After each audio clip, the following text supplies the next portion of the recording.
Hi, everyone. I'm Dr. Krisha. We're here today for Everyday Health Challenge, day number 4. Congratulations. You went from day 1, 2, 3, and you're at 4, almost there. That's pretty darn exciting. Let's go ahead and go on to what the heck your objectives are for today. So today is about understanding how stress affects the body, because we have different mechanisms and we want to know how the hell that affects your body so that you know what to do about it and why it's important to manage it. And then, of course, you're going to learn habits to put the brakes on chronic stress. You're going to learn the different stages of sleep because there's more than one. You'll learn habits to get better quality sleep. And you're going to commit to one habit to manage stress and a habit to get higher quality sleep. And yes, you guessed it, they could actually be the same thing.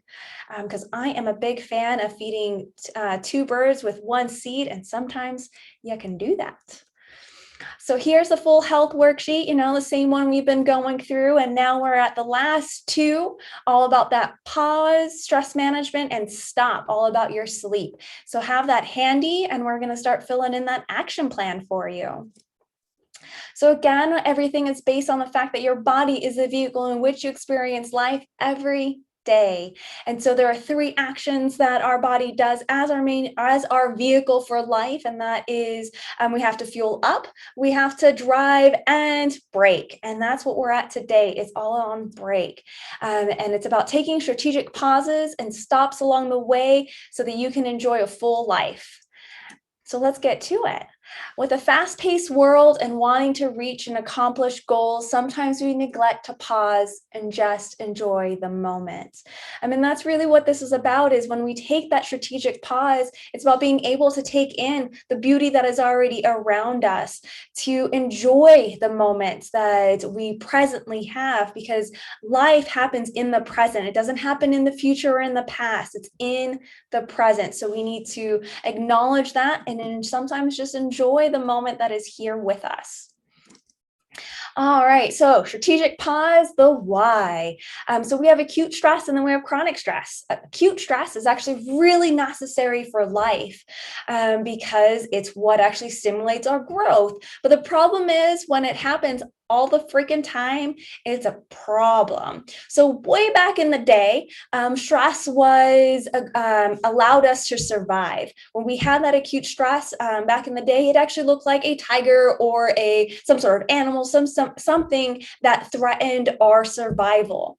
And what that did in our system, if we're looking at this wonderful little response system here, is you can see that we visually will see a stressor, and that will trigger our brain, our hypothalamus, to then cause immediate nerve impulses to our adrenal glands, which will then release catecholamines.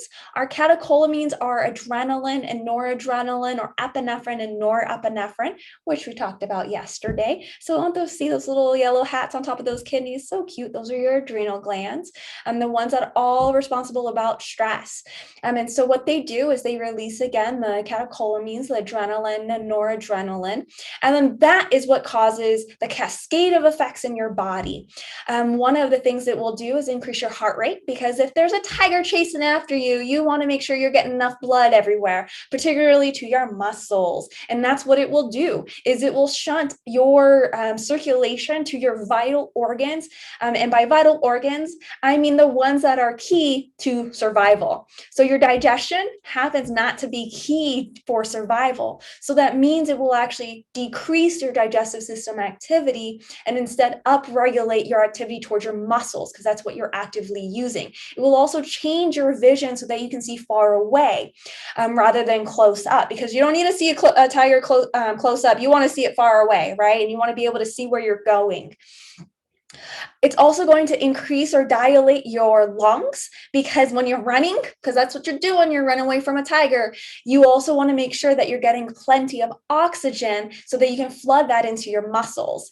And so what that will also do then, in order to help make sure that you're getting enough of that oxygen rich blood to your muscles, your body will also elevate your blood pressure.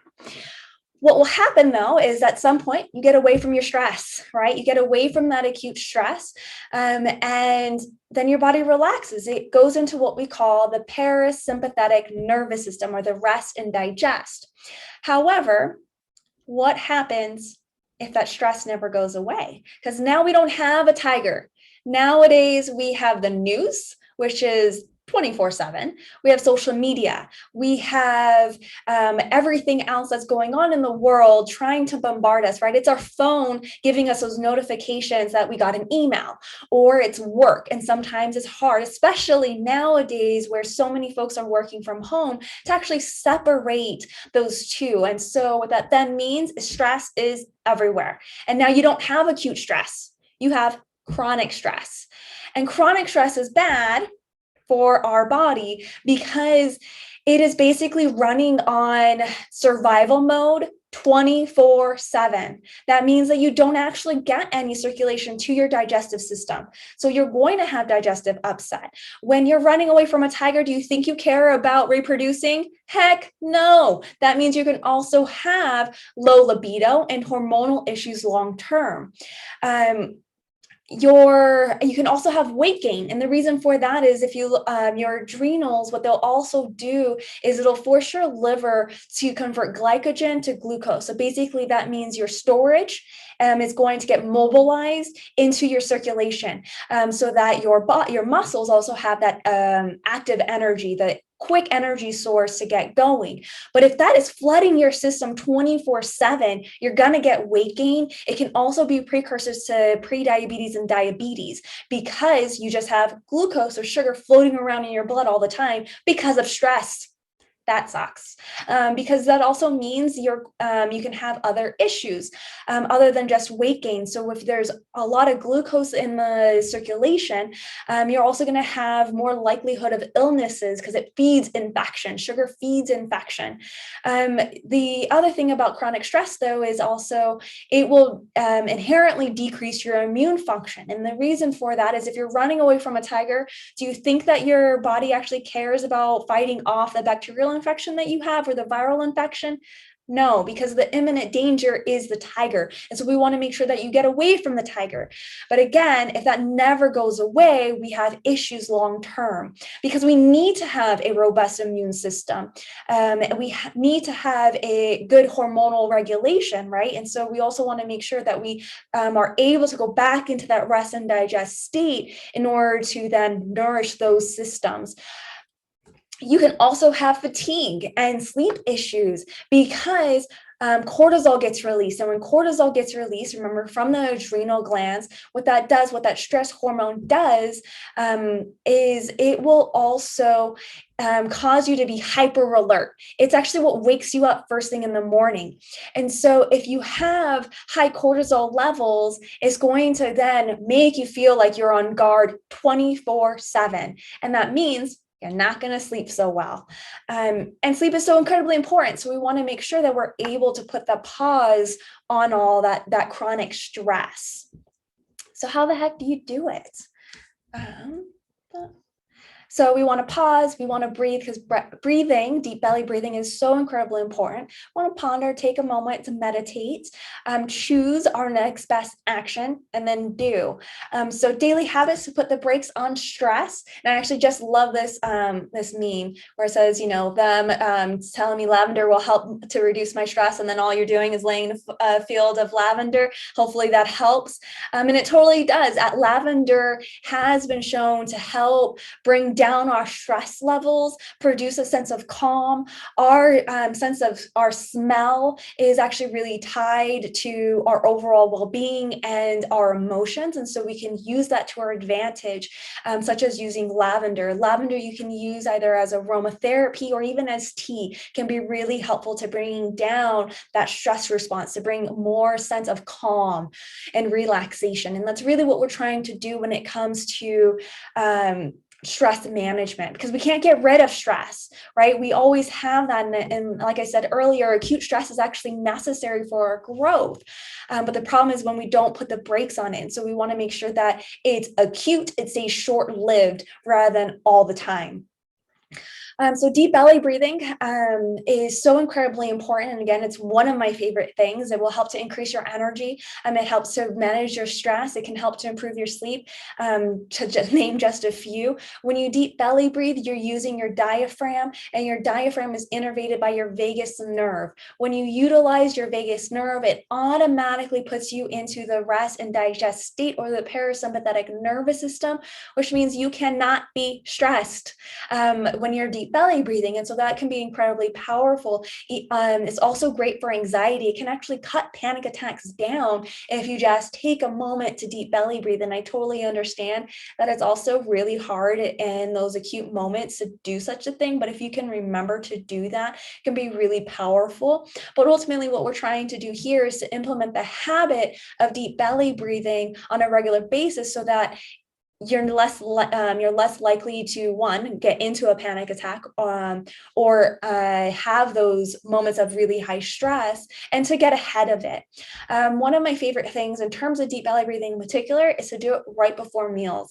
And that's because we want to be in the rest and digest state when we eat. And so what that means then is if you take some nice deep belly breaths, somewhere between like 3 to 5, and more is even better, what that will do is help to put you in the right state to make sure that your digestive system has enough circulation to it to actually digest the food that you're eating. Because really, if we're eating the food, you want to make sure that you're actually absorbing all those nutrients. And the way to do that is to make sure you're in that rest and digest state. And then mindfulness, meditation, so incredibly important, right? It'll also increase your energy. It helps in so many different regards. It helps to bring that sense of calm. And then in terms of meditation, the more you do it, the better it is for your mind. It has been shown to really bring down the stress levels. Your base level, your baseline of stress will automatically go down with the more that you meditate. And in terms of resources, you can use YouTube. They have a ton of videos there, and music, whether you want to do guided or unguided, those are both options for you. Honestly, when it comes to meditation, I just care that you're doing something that works for you. So if that means you need to do it guided, then do it guided. If you're like, I can't listen to someone tell me and I'm just going to focus on my breath, do that. The other two apps I really like are Calm and Headspace. And Headspace actually has a Netflix show now, so you can actually watch that as well to get a little more background on meditation. Physical intimacy is actually so incredibly important for stress management, because it is physically impossible to be stressed, to have any form of stress in your body during an orgasm. Physically impossible. Those two do not happen. And so if you can have physical intimacy, and ideally have an orgasm, that actually will then give you stress management for a longer period of time. And the other thing that's so incredibly important for regular daily habit is play. Do more of the things that bring you joy, and ideally, that also means doing less of the things that you don't enjoy. And so here is actually me and a colleague back in 2014 when we were in Peru. We were at the Shintoya Lodge in Peru. And all we found there was this toy little stethoscope. And the first thing that we do, of course, is let's play. And so it's, my doctor friend here pretending to listen to my heart with a stethoscope, which I think is extra hilarious because we're there as medical students.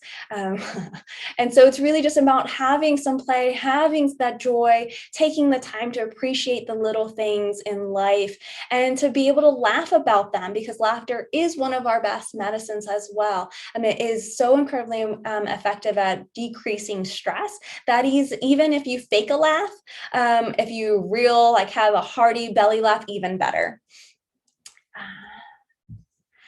It is not a daily increase, but a daily decrease. Hack away at the inessentials. That was what Bruce Lee said, and I absolutely love that because it really is about increasing the things that matter most in your life and decreasing the things that don't. If they don't serve a good purpose for you, then try to bring those down and do more of the things that bring you joy.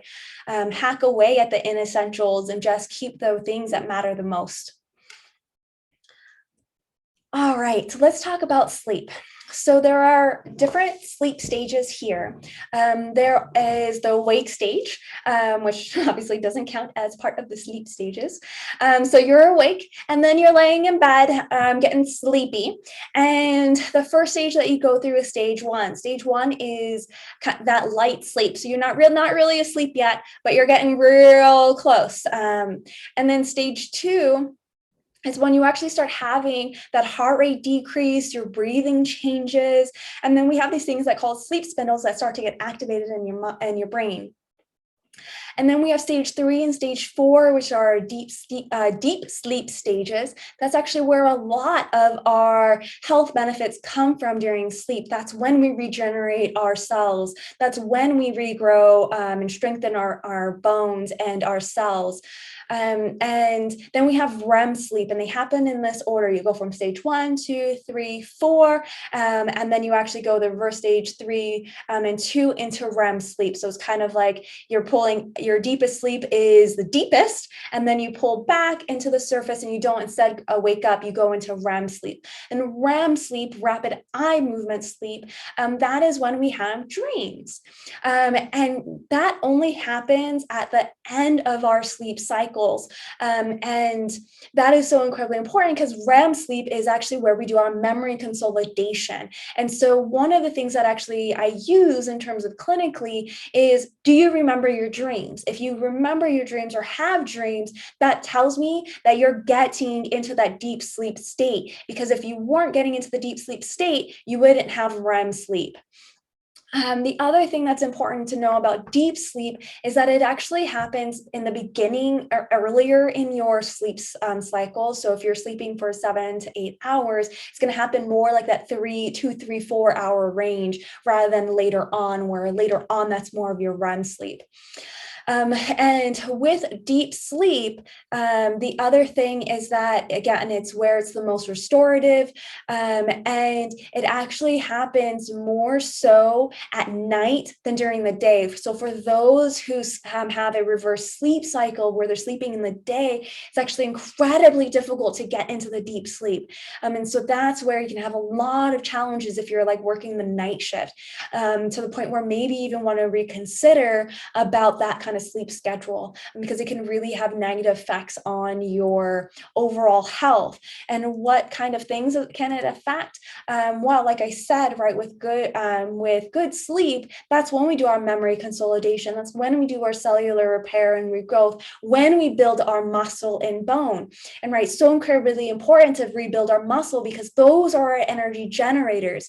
And so if we want to maximize our energy producers, our energy generation, we want to make sure that we're able to regrow our muscles. And so say you're working out, you're doing your strength training like I suggested, and you're working towards breaking down your muscles so that you can build more. If you're not getting good sleep, unfortunately, you're not going to be rebuilding your muscles as effectively as you can be, and you could actually be doing more harm than good. And so these are all fundamental. You need to have all of these things in place in order to have really good optimal health. Sleep is also when we strengthen our immune system. It's actually during the sleep stages when our body takes inventory and causes certain cells to undergo apoptosis. Apoptosis is essentially programmed cell death. Why would your body tell a cell to die?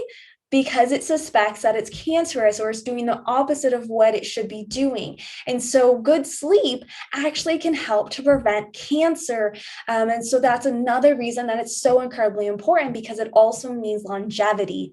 The other thing about good sleep, particularly deep sleep, is it helps to clear the lymphatics. The glymphatic system is actually one of our newer systems that we discovered. And what the glymphatic system is basically the lymph system or the clearing out system of the brain.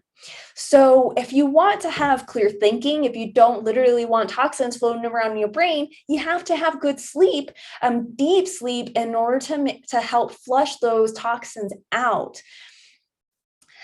The other thing with good sleep is that it's protective for our heart health, because it actually will, particularly deep sleep, helps to improve our heart, our cardiovascular system.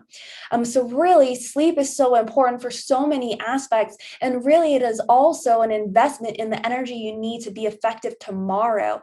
And so having good sleep means you're going to have more energy the next day. And right, we talked about how we need not just to fuel up, we need to be able to drive and have those energy producers, and then we need to break, and our break feeds into our energy generators. All right. So one of the best little furry buddies I've had is Miss Delilah Yum Yum here.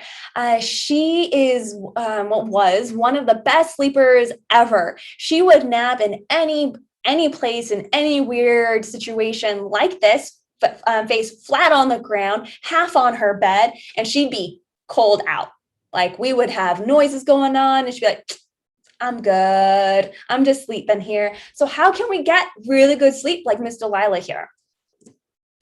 Well, one of the things is actually looking at the circadian rhythm and understanding that. So let's look at cortisol and melatonin. They have an inverse relationship. So melatonin is that red line on this little graph here. And then the blue line is our cortisol level. So cortisol, again, is our stress hormone. So we can see now that our stress levels have direct impact on our melatonin, our ability to sleep. And that's why if you have high stress, it can lead to insomnia, because when cortisol is high, our melatonin is low, right? You see that at that 9 a.m. mark where cortisol is the highest. That actually would mean that this person with this particular circadian rhythm jumps wide awake at 9 a.m.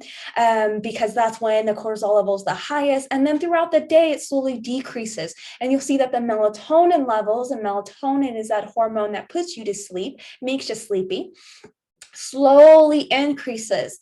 And this person's going to bed super late because their peak melatonin is at midnight. And that's also when their cortisol levels are lower. And so at that bedtime mark, you'll see that the melatonin levels rise and the cortisol levels go down. And that's what we want to see. But if you have high stress, that cortisol level is all wonky. And it's the one that is now dictating what is happening with your sleep. It's the one that's in control. And I don't want your stress to be controlling your sleep. Rather, I'd rather have you that power. So that means managing your stress, putting your cortisol levels back in those optimal levels, in the range and that rhythm that it's supposed to naturally be in, is going to naturally improve your melatonin levels and your sleep. All right, so that means so incredibly important to manage your stress. And yes, the habits that you learned all about stress management totally apply for improving your sleep, to getting deeper sleep, because of that very fact that your cortisol levels and your melatonin levels have an inverse relationship. So we want to try to bring your cortisol levels down so your melatonin levels can naturally increase and put you to sleep, so you don't have to supplement with melatonin. All right, sleep hygiene is so incredibly important. I recommend having a good nighttime routine in order to really improve your sleep. So one of the first things I tell folks is only sex and sleep. Those are the only two things happening in the bed, nothing else. I don't want you reading in bed or doing work in bed, because your body will start to associate those stressors in your bed, and we don't want that. So ideally, if you're doing work, do that somewhere else. If you're reading, have a chair in your bedroom that you're reading at instead, rather than laying in bed that way. because again, we want to have your bed as your sanctuary for your sleep and sex. You want to have a dark, cool room. The reason for that is melatonin actually will decrease or become ineffective essentially when it's a warm room. If you ever had troubles falling asleep in a warm room, especially those summer nights, tossing and turning, difficulties falling asleep, staying asleep, it's because it's too warm, and that tells your body to wake up. So we want to make sure that your room is nice and cool. So that also means doing the curtains and all that so that it's also dark, because our body will naturally wake up to that sunlight, because that's our natural circadian rhythm. And so that will also increase your cortisol levels, bring down your melatonin. So we want to make sure that it's dark and cool so that we can make our sleep most effective and stay asleep. The other thing is no screen time before bed. So what I really want to stress about that is our eyes are gateways for our circadian rhythm. It's what actually helps to determine, are we having more cortisol release or are we having more melatonin release? And when we're looking at screens, particularly with blue light, what that tells us is that it tells our brains that it's still daytime. And what that then is going to do is increase your cortisol, keep your cortisol levels higher, and keep your melatonin levels suppressed. And so you want to stay away from screen time. I generally recommend at least an hour before bed, no screen time. So ideally, like reading a book or doing some sort of planning for your next day, or talking with your partner, your family. I'm doing something that is more rejuvenating for you rather than like watching TV or on your phone, because again, that screen time can negatively impact your sleep. It can keep you more awake. It can make you also not have as deep sleep. And again, the name of the game is getting as most deep sleep as you can. One of the other things that are that's so incredibly beneficial is pink noise. Pink noise actually enhances deep sleep. So pink noise is similar to white noise. It's just a slightly different frequency. And pink noise actually has been shown to help you go into the deep sleep and then be in the deep sleep longer. And the longer you're in deep sleep, the longer that you're getting all of those good benefits in terms of your brain getting cleared out of all those toxins, building more muscle mass, clearing out any cells that are not doing what they're supposed to be doing, improving your immune system. Those are all things that I want a lot of.